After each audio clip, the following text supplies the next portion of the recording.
Everyone, welcome to my channel. आज हम पढ़ेंगे life in the temperate grassland. Last lecture में हमने पढ़ा था life in the tropical and sub tropical region. Temperate region क्या हो गया? ये हमारा इक्वेटर, ये ट्रॉपिक ऑफ कैंसर, ये ट्रॉपिक ऑफ कैप्रिकॉर्न, तो ये पोलर हो गया ऊपर वाला।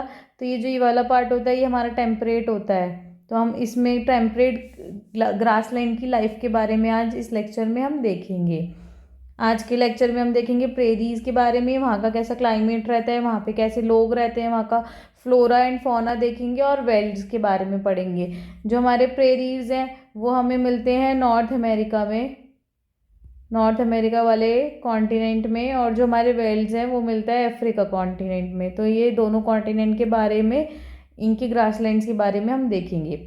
अब जो ग्रासलैंड्स होते हैं वो क्या होते हैं? ग्रासलैंड्स बेसिकली वो होती हैं जहाँ पे ग्रासेस डोमिनेट करती हैं। ग्रासेस ज़्यादा होंगी तो उसको हम ग्रासलैंड बोल देते हैं। अब हमारे जो अर्थ पे ना 1/4 लैंड पे, जो हमारा टोटल लैंड है उसमें से 1/4 लैंड पे ना ग्रासलैंड्स ही हैं।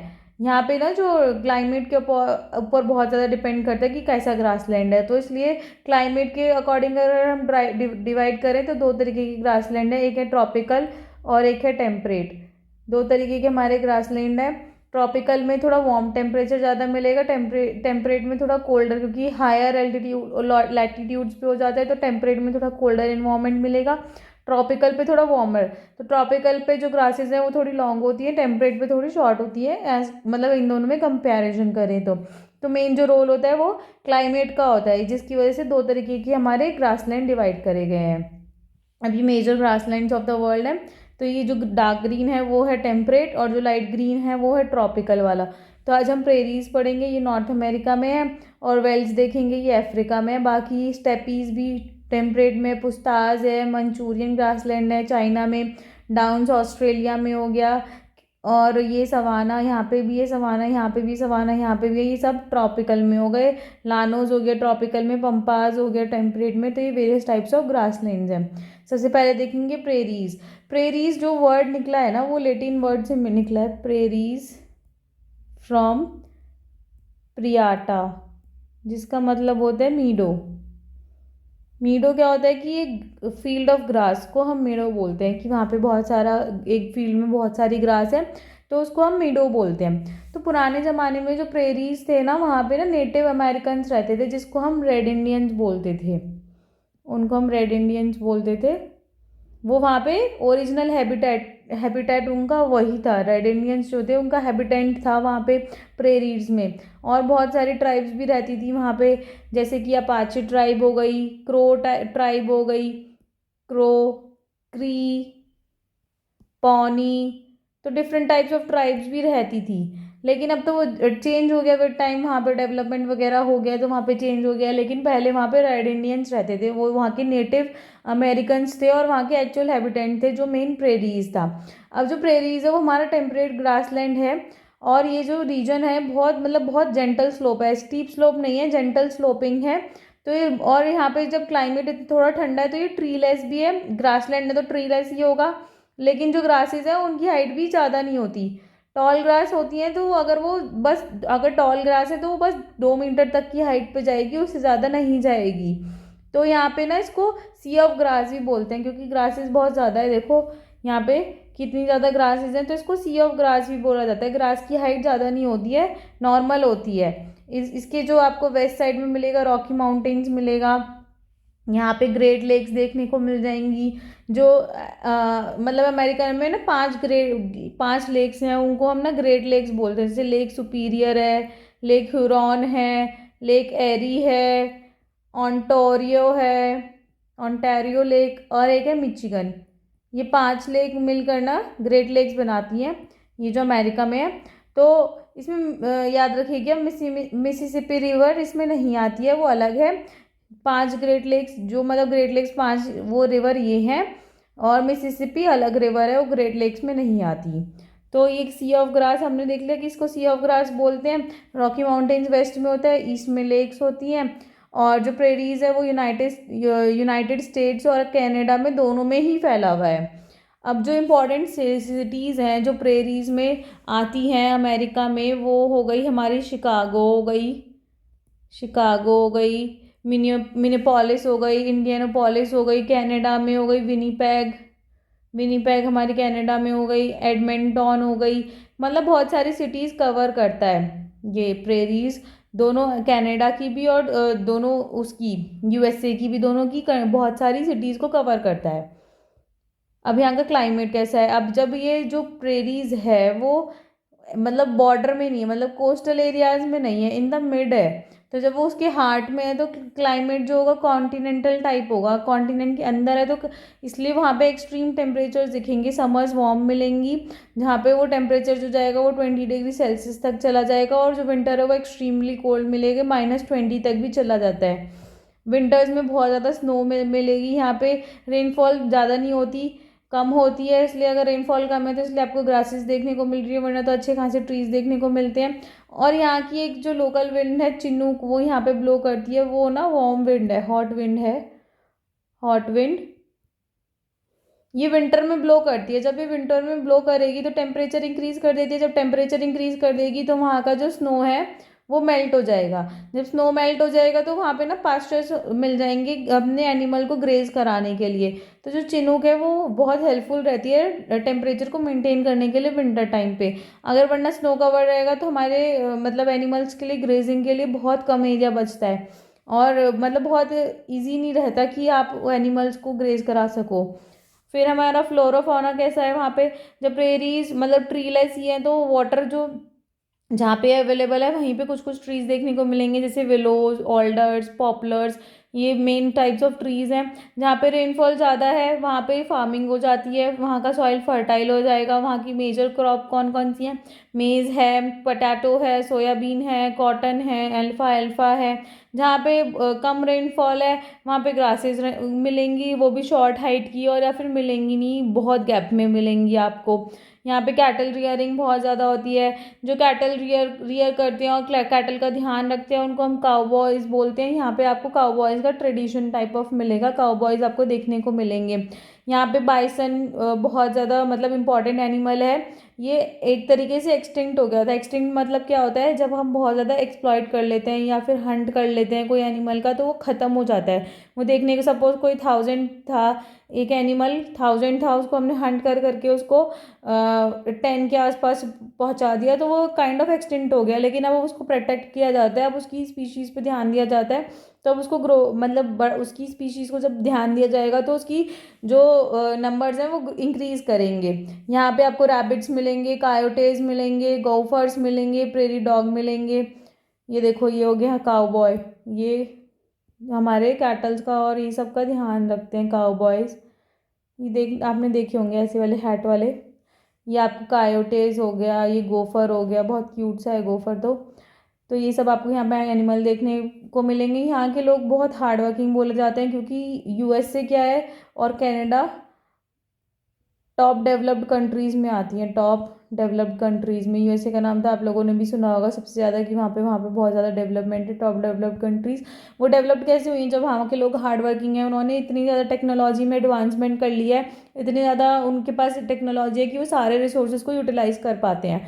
उन्होंने साइंटिफिक मेथड निकाल रखे हैं कल्टीवेशन के, और बहुत सारी मशीन्स हैं। और वहाँ पे यहाँ पे इंडिया में क्या होता है, फार्मर्स के लिए फार्मर्स कोई फार्मर बनना नहीं चाहता, क्योंकि यहाँ पे फार्मर्स की कोई कमाई नहीं है। वहाँ पे इतने रिच रिच फार्मर्स देखने को मिलेंगे, इतने एकर्स में उनका लैंड देखने को मिलेगा।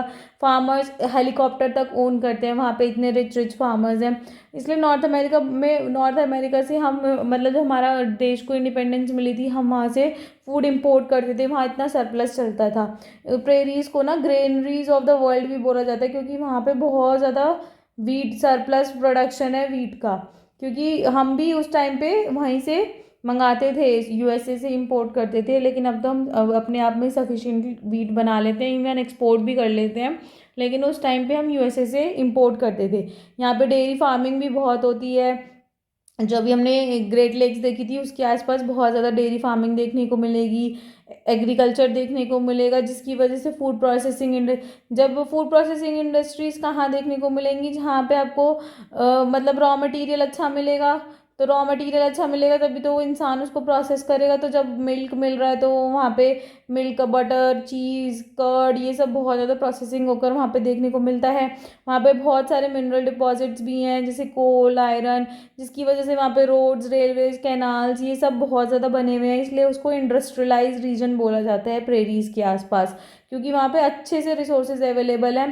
तो वो इंडस्ट्रियलाइज रीजन बोला गया है अराउंड द प्रेरीज। अब नेक्स्ट है वेल्स। वेल्स हमने देखा था कि ये अफ्रीका कॉन्टिनेंट में आता है। ये भी टेम्परेट ग्रासलैंड है साउथ अफ्रीका के। ये ना रोलिंग प्लेट्यूज हैं। रोलिंग प्लेट्यूज क्या होता है कि यहाँ पे ना सेम एलिवेशन नहीं है। अगर एक इतनी हाइट का है तो दूसरा इतनी हाइट का है। यहाँ के जो मतलब ग्रासलैंड्स हैं उनकी सेम हाइट नहीं है, तो इसलिए उनको रोलिंग प्लेट्यूज दे रखा है, क्योंकि फ्रॉम उनकी हाइट रेंज वेरी करती है 600 मीटर से 1100 मीटर तक। तो कोई इतना है तो कोई इतना है। यहाँ पे क्या है कि जो वेस्ट में है तो वो तो ये देखो, ये रहा वेल्स, ये वेल्स। इसके वेस्ट में आपको मिल जाएगा कालाहारी डेजर्ट, ये रहा। और ईस्ट में आपको ड्रेकन्सबर्ग मिलता है। एक होता है हाई वेल्ड। हाई वेल्ड मतलब हायर एलिवेशन पे है। ये नॉर्मल वेल्ड है। यहाँ पे आपको ऑरेंज रिवर देखने को मिलेगी। ऑरेंज रिवर की ट्रिब्यूटरीज फ्लो करती है। लिम्पोपो रिवर देखने को मिलेंगी। तो बहुत सारी रिवर्स यहाँ पे ड्रेन करती हैं। और हाई वेल्ड भी हमने देखा। उसके बाद यहाँ का जो क्लाइमेट है वो भी माइल्ड रहता है, क्योंकि इंडियन ओशन से इन्फ्लुएंस होता है। विंटर्स कोल्ड होती हैं, ड्राई होती हैं, पर इतनी ज़्यादा एक्सट्रीम नहीं होती। 5 to 10 डिग्री सेल्सियस का टेम्परेचर रहता है। जुलाई यहाँ पे कोल्डेस्ट है। अब आप लोग सोच रहे होंगे जुलाई कोल्डेस्ट कैसे हो जाएगा, क्योंकि ये ना सदर्न हेमिस्फेयर में है। सदर्न हेमिस्फेयर में हमने पढ़ा था, जब नदर्न हेमिस्फेयर में समर्स होते हैं तो सदर्न हेमिस्फेयर में विंटर्स होती हैं। तो जुलाई में हमारे यहाँ गर्मी होती है तो यहाँ पे ठंड होती है। तो जुलाई यहाँ का कोल्डेस्ट मंथ है। समर्स बहुत छोटी और गर्म होती हैं। जोहान्सबर्ग यहाँ पे 20 डिग्री टेम्परेचर होता है समर में। मतलब यहाँ पे ज़्यादा ठंड भी नहीं होती है, मतलब ज़्यादा गर्मियाँ भी नहीं होती है। 20 डिग्री टेम्परेचर बहुत, मतलब ऐसे नहीं होता कि ना ना ठंड है ना गर्मी है। नॉर्मल नवंबर जैसा मौसम हमारे यहाँ होता है वैसे मौसम देखने को मिलेगा। यहाँ पे रेनफॉल मेनली समर मंथ्स में होती है। जो इनके समर मंथ्स होते हैं वो नवंबर टू फरवरी होते हैं, जो हमारे विंटर मंथ्स होते हैं। और यहाँ पे एक आपको वार्म ओशन करंट देखने को मिलेगा, अघुलाज। वो यहाँ का टेम्परेचर मेंटेन करता है, क्योंकि वरना अगर वो वार्म ओशन करंट नहीं आएगा तो यहाँ पे काफ़ी ज़्यादा ठंडा देखने को मिलेगा। तो जो अघुलाज है वो यहाँ का टेम्परेचर मेंटेन करता है। यहाँ पे रेनफॉल अगर स्कैंटी होती है तो फिर यहाँ पे ड्रॉट भी आ सकता है। यहाँ का फ्लोरा एंड फौना मतलब वही है, वेजिटेशन बहुत कम होती है, क्योंकि क्लाइमेट ऐसा नहीं है। मेन जो वेजिटेशन का वो है, वेजिटेशन में जो मेन रीज़न होता है ना वो होता है क्लाइमेट कैसा है। अगर क्लाइमेट सूटेबल है तो वेजिटेशन हमेशा अच्छी देखने को मिलेगी, whether it is in India, whether it is in any other country. Main जो फैक्टर होता है वो होता है क्लाइमेट और मतलब सॉइल। तो जो क्लाइमेट है उसके अकॉर्डिंग वेजिटेशन होती है। अब यहाँ का क्लाइमेट वेजिटेशन को सपोर्ट नहीं करता, तो वेजिटेशन कवर बहुत कम है। ग्रासेस ज़्यादा देखने को मिलेंगी, रेड ग्रास देखने को मिलेगी आपको, अकेशिया देखने को मिलेगा, मरूला देखने को मिलेगा। तो ये वाली आपको वेजिटेशन देखने को मिलेगी। एनिमल्स में आपको लायंस, लेपर्ड्स, चीता, कूडू, कूडू ये एनिमल है, एक एंटीलोप है, तो कूडू देखने को मिलेगा। तो यहाँ पे वैरायटी ऑफ एनिमल्स देखने को मिलते हैं। अब यहाँ के लोग भी कैटल रियरिंग करते हैं और माइनिंग करते हैं, जैसे वहाँ पे होता है। सॉइल ज़्यादा फर्टाइल नहीं है, क्योंकि यहाँ पे मतलब ग्रासेस ही हैं, तो सॉइल फर्टाइल नहीं है, इसलिए वहाँ पे ज़्यादा कल्टीवेशन तो कम ही होता है। लेकिन जहाँ जहाँ लैंड फर्टाइल है वहाँ पे आपको मेज देखने को मिलेगा, wheat, barley, oats, potato, tobacco भी उगाते हैं ये लोग, शुगर केन, कॉटन, ये सब देखने को मिलेगा, लेकिन कम देखने को मिलता है। यहाँ पे जो इम्पोर्टेंट ऑक्यूपेशन में आता है वो शीप रियरिंग होती है। एक मरीनो शीप होती है, यहाँ पे मरीनो शीप मिलती है, उसका वूल बहुत अच्छा होता है। तो ये बहुत पॉपुलर है, इसका वूल बहुत वार्म होता है। बहुत महंगे मरीनो शीप के कपड़े बहुत महंगे बिकते हैं, इसलिए डेयरी भी बहुत इंपॉर्टेंट ऑक्यूपेशन है। यहाँ पे कैटल को रियर करा जाता है, डेयरी प्रोडक्ट्स बनाए जाते हैं जैसे बटर, चीज़ वगैरह, और खुद के लिए भी बनाए जाते हैं और एक्सपोर्ट के लिए भी बनाए जाते हैं। ऐसा नहीं है सिर्फ अपने अपने लिए बनाए जाते हैं, एक्सपोर्ट भी करती हैं ये वाली कंट्रीज़। यहाँ पे जो वेल्स है वहाँ पे आपको मिनरल्स बहुत ज़्यादा देखने को मिलेंगे। आयरन स्टील इंडस्ट्री भी है यहाँ पे, क्योंकि यहाँ पे कोल और आयरन बहुत ज़्यादा देखने को मिलेगा। गोल्ड और डायमंड माइनिंग तो यहाँ पे मेजर ऑक्यूपेशन में आता है। जोहान्सबर्ग जो है वो gold capital of the world में आता है। Johannesburg gold capital of the world में आता है। और किम्बरले तो फेमस है अपनी डायमंड माइंस के लिए, यहाँ पे डायमंड बहुत ज़्यादा देखने को मिलेगा। यहाँ पे जो डायमंड देखने को मिला है इसलिए ही ब्रिटेन ने ये वाली साउथ अफ्रीका को अपनी कॉलोनी बना दिया था, क्योंकि ब्रिटिश लोगों का क्या मेन था, प्रॉफिट। उनका मकसद क्या था, हर जगह से प्रॉफिट कमाना, इसलिए उन्होंने हर कंट्री को अपना कॉलोनाइज करा जहाँ से उनको प्रॉफिट देखने को मिला। इंडिया को सोने की चिड़िया बोला जाता था पहले, लेकिन अब क्या है, अब तो कुछ भी नहीं है। जब वो ब्रिटिश छोड़ के गए थे कुछ भी नहीं छोड़ के गए थे। तो यहाँ पे भी ऐसा था कि डायमंड माइंस थी और गोल्ड माइंस थी, तो ब्रिटिश ने इनको भी कॉलोनी बना दिया था ताकि वो यहाँ से रेवेन्यू अर्न कर सके। यहाँ पे भी ट्रांसपोर्टेशन सिस्टम बहुत अच्छा है, वहाँ प्रेरीज में भी ट्रांसपोर्टेशन सिस्टम बहुत अच्छा है, इसलिए ये दोनों मतलब डेवलप्ड एरियाज में आते हैं। मतलब प्रेरीज तो एक्स्ट्रा डेवलपमेंट में है, फिर भी अफ्रीका में इतनी डेवलपमेंट नहीं है, लेकिन इस एरिया में अराउंड द वर्ल्ड अच्छी खासी डेवलपमेंट है। आज के क्वेश्चन आंसर देखते हैं। River Mississippi drains Canada, Africa, USA. Merino is a sheep species of fish, elephant, sheep. Drakensberg mountains are to the west of prairies, velds, pampas. Kimberley is famous for diamonds, silver, platinum. बहुत easy है, comment box में बताइएगा। Match the following में आपको इधर 5 है, इधर आपको 6 मिले हुए हैं, इनको मैच करके कमेंट बॉक्स में इनका आंसर दीजिए। फिर कल के आंसर्स देख लेते हैं। Toucans are type of birds. Manioc is a staple food of Amazon. Kolkata is located on the river Hooghly. Deodars and firs are type of coniferous forest. Bengal tiger is found in delta area. Sundarban से आप Bengal tiger का याद रख सकते हैं। सुंदरबंस कहाँ है, सुंदरबंस आपको देखने को मिलेंगे वेस्ट बंगाल में, तो इसलिए वहाँ पर बंगाल टाइगर मिलेंगे आपको। अब ये देखो, कॉटन टेक्सटाइल वाराणसी में देखने को मिलेगा। मलोका स्लैंटिक रूफ देखी थी। पिराना एक फिश होती है। Silk worm is used in sericulture. Sericulture is मतलब extraction of silk from the silk worm. Kaziranga Assam में है। Kaziranga is famous for its one horn rhinoceros, one horn rhino. ये मतलब यहीं पे बहुत ज़्यादा डेंसिटी में आपको काजीरंगा में, और मतलब काजीरंगा नहीं, इन असम बहुत ज़्यादा आपको राइनोसोरस देखने को मिलेंगे। Thank you for watching my video. अगर आपको मेरी वीडियो पसंद आती है तो लाइक, शेयर एंड सब्सक्राइब करें, और अगर आपको नहीं पसंद आती तो डिसलाइक करके कमेंट बॉक्स में बताएं आपको क्या पसंद नहीं आ रहा, ताकि मैं इंप्रूव कर सकूँ। आज के आंसर्स कमेंट बॉक्स में बताइएगा। Thank you.